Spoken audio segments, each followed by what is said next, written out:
and you're watching the History Fella channel. In today's video we're looking at James II. James converted to Catholicism in 1669.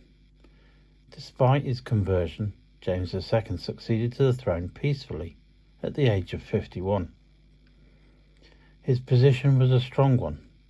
There were standing armies of nearly 20,000 men in his kingdoms, and he had a revenue of around £2 million. Within days of his succession, James announced the summoning of Parliament in May, but he sounded a warning note. The best way to engage me, to meet you often, is always to use me well. A rebellion led by Charles's illegitimate son, the Duke of Monmouth, was easily crushed after the Battle of Sedgemoor in 1685, and savage punishments were imposed by the infamous Lord Chief Justice, Judge Jeffreys, at the Bloody Assizes.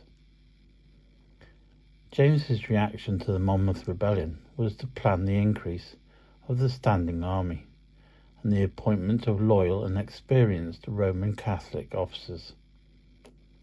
This, together with James's attempts to give civic equality to Roman Catholic and Protestant dissenters, led to conflict with Parliament, as it was seen as James showing favouritism towards Roman Catholics.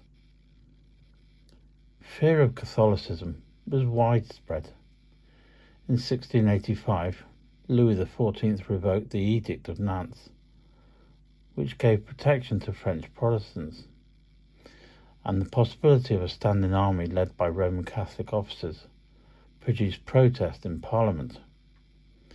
As a result, James prorogued Parliament in 1685 and ruled without it.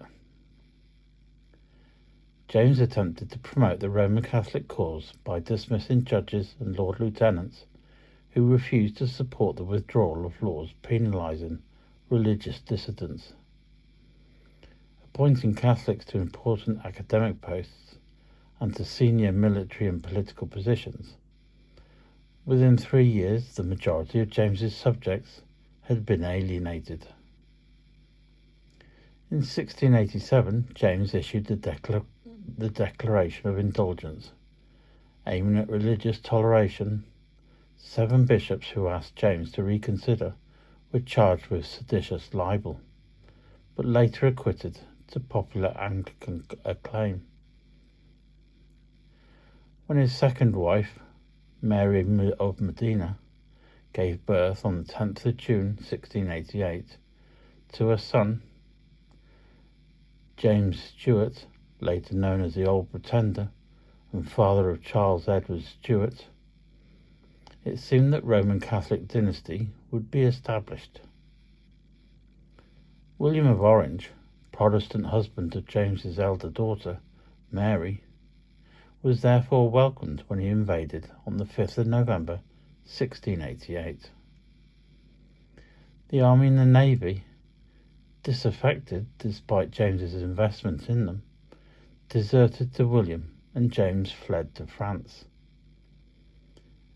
James's attempt to regain the throne by taking a French army to Ireland failed.